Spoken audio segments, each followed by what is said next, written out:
A tough loss for the Vikings that they must rebound from. Hello, everybody. Terry Bennett here on the Lago Vista Football Show, brought to you by the Lago Vista Football Booster Club. As the Vikings fall to Gerald 35-16 in a game that was just really, really weird.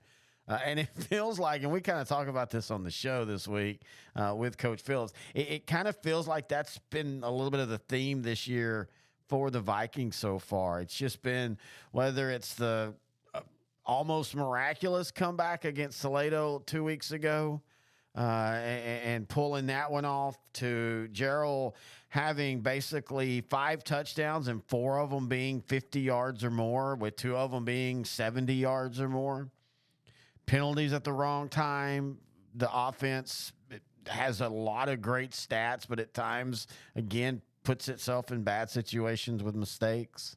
And now you're 1-1 in district. Now, the great thing is, as we've talked about before, this district is so even that, as Coach will talk about on the show, you know, they can still have all their goals in front of them. If they win out, and, you know, barring that Gerald winning out, and if Gerald wins out, then you take second place and you tip your hat to him and you say, well done, guys. But I don't think that that's going to happen in this district. I think this district is that even. I think we said this on Sideline to Sideline, the 4A show, when we did the district preview show for all the districts, that this is one of those districts. I don't think, and I didn't think going into it, that the district champ's going to be unscathed. The district champ, in my opinion, will have a loss. We're going to go into week 11 of the season.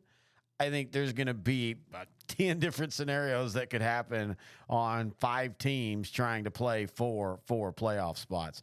And for Lago Vista, winning this week against Gonzales gets you back into front runner for one of the top 2 seeds in the district. As always, we're going to be talking to the head coach of the Vikings, Coach Creighton Phillips. And in fact, we're going to do that when we come back right here on the Lago Vista Football Show on S2S Sports.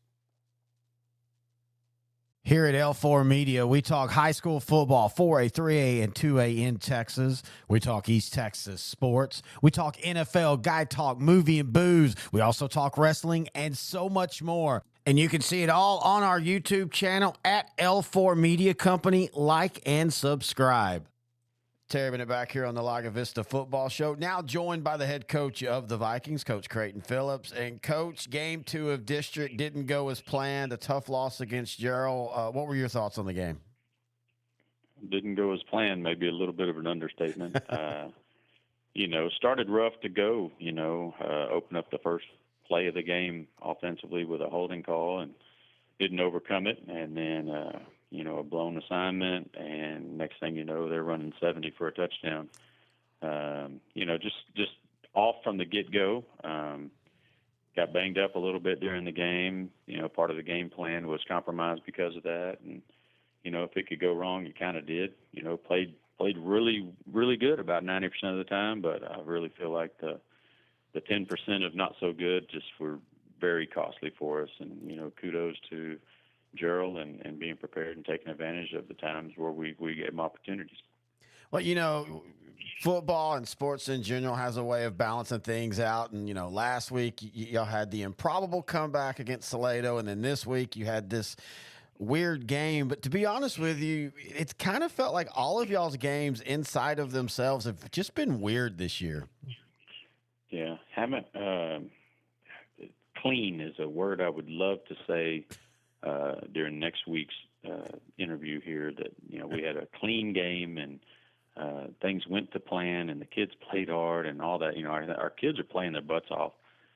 We've just had so many, just the timing of penalties, the timing of mistakes. They've gone from little mistakes that you can overcome sometimes, but it's a holding call at the wrong time. It's a blown assignment at the wrong time, and it's been costly. We missed some blocks and short yardage. We got stopped on 4th down a couple of times where we've been really solid this year doing that. And, just it all adds up. And Friday night against Gerald, it definitely all added up in the wrong direction. Well, I like how you talk about like the penalties at the wrong time. It's not like you are going out and having 20 penalties a game, and this has been an issue all year. But as you said, it's like it just seems to happen at the exact worst possible time in the game. Right. Or we've just, haven't been able to execute, what it takes to overcome it. You start off a series 1st and 20, that's a tough ask. If they make one play defensively, now you've got a hand long call, and it really opens up the playbook defensively for them to dial up a blitz or, just play super soft and just not let you have it. And it's been things like that offensively for us. And, defensively, I think the kids are giving absolutely, phenomenal effort, and they're trying to get there. But, you get a team in that slot T, you get a busted assignment, and there's one guy left to make the tackle, and if he doesn't make it, it can end up in a big play. And they big played us to death. I think all 5 of their touchdowns came from, pretty far out. So it wasn't they did put together one drive and I think punch one in, but the rest of it was really just one big play, and then offensively getting stopped on 4th down twice just cost us. And some of those were, we were inside 1st and goal, should have been 1st and goal, and got a penalty that pulled us back out, and got, a ghost holding call or, something to that effect. It's just something that I really would like to play clean on a Friday night and see how good we really are. Well, this week you take on Gonzales. The Apaches on the year, they're 3-2 overall, 1-0 in district. When you look at the film, what are your thoughts on them? They're a really good team. They're well coached. They've got really, really good size up front in the offensive line. They got 2 really big defensive tackles. Like I was telling you before the show, they're kind of, just boringly sound on defense. They're in a 4-3 cover 2, and they're going to control the line of scrimmage. 2 excellent defensive ends and 2 really big tackles, and they're going to really control that C gap to C gap area, let their linebackers run and make tackles, and the secondary is going to, they're just not going to bust. They're going to stay real soft and, let you, they'll let you catch some, but they're going to be there pretty much, right away to make a tackle. And they've had several interceptions on tip balls because they're in the vicinity. They're coming. They're zone. They're not really man. They don't want to give up the big play, and so they're really sound offensively. They run the ball very effectively. The quarterback and running back are both exceptional athletes. A lot of good misdirection things that make you stay home, make you play assignment football, and then off of that they've got the play action that can hit you over the top. So. Be a heck of a challenge tomorrow night. Yeah, you talk about their defense. We always talk about offense, and offense wants to control the clock, and you want to have a lot of plays on a drive. But all the stats have shown that after about 9 to 10 plays, that's when you start getting into that 50-50 percentage of how good your play is going to go. And this is a defense that'll let you drive 20 to 20, and then they're going to shut you down. Right, that's kind of their MO. Once things start getting tight, they tighten up a little bit. And you're going to have to win some one-on-one battles. I like the preparation that we've had this week. I think the offensive line, running backs, everybody has done a good job of figuring out, how we're going to attack them and what wrinkles that we need this week to, effectively move the ball against how they plan on defending you. And so, I think we're going to be okay in that regard, but we're going to have to execute because I don't think they're not going to bust. They're not going to get it to you. Yeah, I was going to say that there's, in my opinion, 2 types of games. There's the ones where you're game planning the big plays, and then you said it best, and then there's the ones where you need to break the tackles for the big plays to happen. Right. They're going to have somebody available to make the tackle most of the time. They've got really good speed on the back end, and I think that's part of the reason why they haven't really given up a whole lot of big plays is. Whereas something gets through the first line or the second line of defense, the secondary guys, they show up pretty quick and get you down. So they do a good job tackling in space and working. So it'll be interesting to see how we can manipulate what we know about them and what they believe in themselves and how we can move the ball effectively. Well, the first 2 weeks of district has shown what you and I have talked about on the show this year with the new district teams. There's not that dividing line between the top 3 teams or 4 teams and then everybody else. And the great thing about that for y'all is you lose this game, but I mean, you still have your goals in front of you if you take care of the rest of your schedule. Right. It really doesn't change our scenario. If we want to be the district champ, we had to win all the games. Right. This loss, provided Gerald doesn't win out, still puts us at district champ. But we have to win out. I think we're good enough to do that. I think, again, the word clean just continues to come to mind. If we've got to play a clean game, we've got to do assignment football defensively. We've got to execute offensively, and we can't shoot ourselves in the foot. And so that's what I'm looking for Friday night.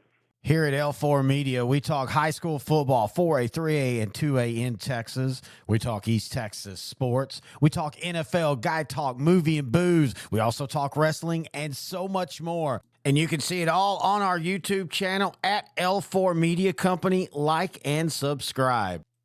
As always, I want to thank Coach Phillips for joining us here on the show.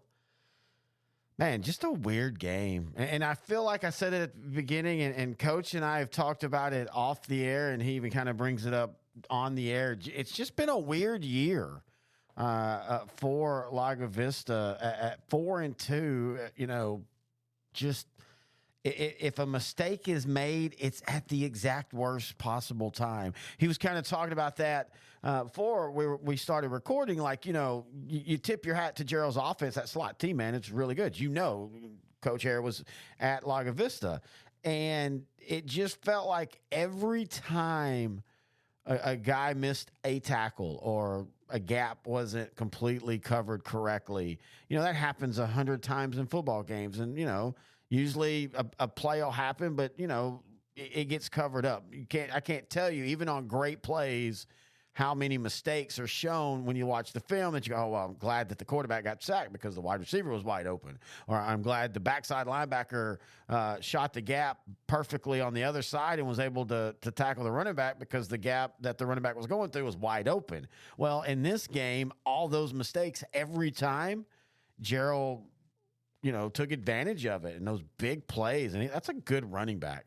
And so you just hope maybe that the games start to normalize a little bit going the rest of the way. Again, everything is still out in front for Lago Vista as far as where they want to go with the district championship. And for me, a district championship or a 2 seed. It's such a different playoff experience when you're the first 2 seeds than when you're a third, and especially, of course, a 4th seed because you're guaranteed to be playing a district champ. So we'll see if they can get right with ball against a very sound, solid, tough, physical Gonzales team. And hopefully we'll be talking next week about a 2-1 district record for the Vikings. Either way, we'll be back next week right here on the Lago Vista Football Show on S2S Sports, part of L4 Media.